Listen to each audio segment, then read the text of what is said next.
মানুষ মানুষের দ্বারা কাজ নেওয়া, আরেকটা হলো আল্লাহ মানুষের দ্বারা কাজ নেওয়া। মানুষ হোক বা কাউ যেই কোনো জিনিস থেকেই হোক, আল্লাহ কাজ নেওয়া।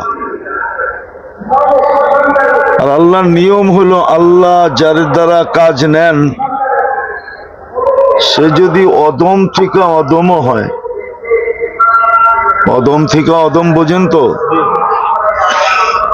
কিন্তু আল্লাহর কাজ নেওয়ার কারণে সে উত্তম থেকে উত্তম হয়। উদাহরণ দেই, খুব মনোযোগ দিয়ে শুনতে হবে, কিন্তু মনোযোগ দিয়া শোনা এটা আল্লাহর আদেশ। কোরআনী কথা যখন শুনবা তো পরিপূর্ণ মনোযোগ দিয়ে শোনো।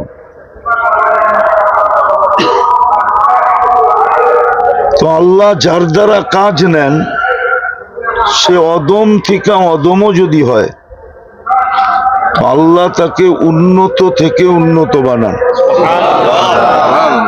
যেমন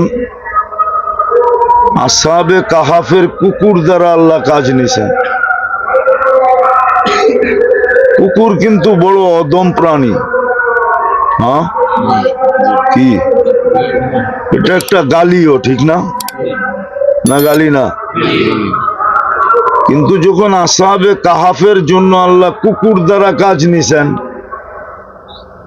তো কুকুর উন্নত থেকে উন্নত হয়ে গেছে। জান্নাতে জানেওয়ালা যেই কুকুরটা জান্নাতে যাবে ওই কুকুরের ভিতরে এই কুকুরটাই যাবে। আসহাবে কাহাফের কুকুর জান্নাতে যাবে। এরকম আল্লাহ উটের দ্বারা কাজ নিছেন, তো সালেহ আলাইহিস সালামের উটনি জান্নাতে যাবে। আল্লাহ আবাবিল দিয়া কাজ নিছেন, তো আবাবিলকে বড় উপরে উঠায়া দিছেন, কোরআনের অংশ বানায়া দিছেন, ঠিক না? আল্লাহ হাতি দিয়া কাজ নিছেন, তো সূরা ফিল একটা সূরাই তার নামে দিয়া দিছেন। তো এতগুলা কথা এটাই বুঝায়